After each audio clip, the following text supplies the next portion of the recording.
Afterglow and Harper Audio present Much Ado About Hating You by Sarah Echavarre Smith, performed by Cindy Kay and J.F. Harding. For the bookworms and hot nerds. 1. Aiden. I wasn't planning on kicking off the morning by writing an explicit sex scene, but here we are. I skim over the last few paragraphs I've written. Rome gently gripped Gia by the chin, hypnotized by the deep brown hue of her saucer-like eyes.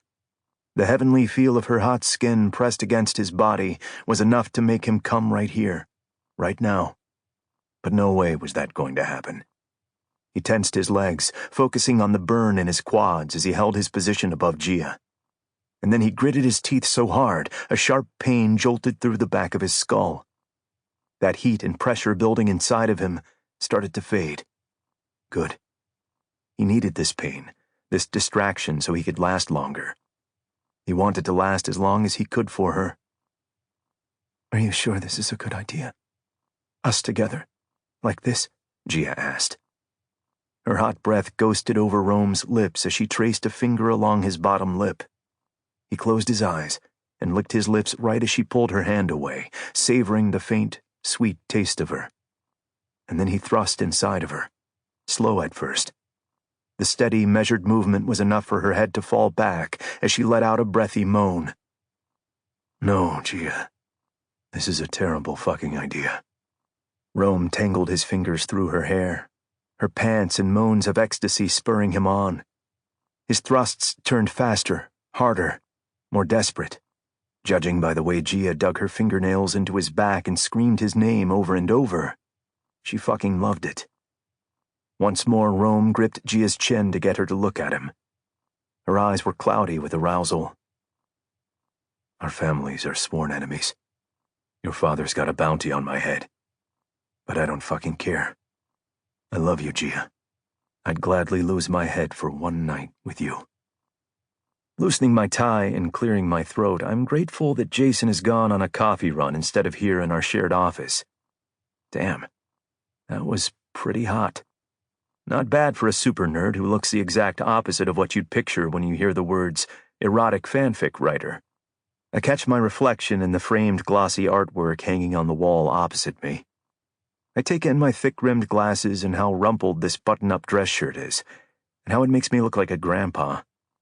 I tug a hand through my hair, wincing at the fact that I look like I'm cosplaying as a 66-year-old man. And that's when I quietly observe how long my hair's gotten, how the curls are practically falling into my eyes. A new wardrobe and a haircut are in order. Christ. I huff out a breath as I hit save and continue typing on my laptop. All of that will have to wait until after the work week. Yeah, I should be grading essays right now, but I need a break. Don't get me wrong, I love my job as a professor in the English department here at East Nashville University, and honestly love reading, critiquing my students' writing, and teaching them about classic literature. But you know what I don't love? When the department chair sends out an email about a last-minute mandatory faculty meeting that screws up my schedule for the day. I always set aside a 60-minute block in the morning before my first class to grade papers and exams. But today I've got a pointless meeting to head to instead that's cutting into the majority of my grading time. So I figured doing a 15-minute creative writing sprint would be a better use of my time. A 5-minute reminder for the meeting pops up. I do one more quick skim of what I just wrote, save it, then post it to my homepage on Scribbleshare. Part of me still can't believe that I secretly do this. I'm an English professor who earns a living teaching British literature, who also writes erotic fanfic of my favorite Shakespeare plays under the username Shakespeare in Lust on an online forum. Yeah, that's probably a hell of a contradiction. But I can't help it. I've always loved reading and writing romance and erotica.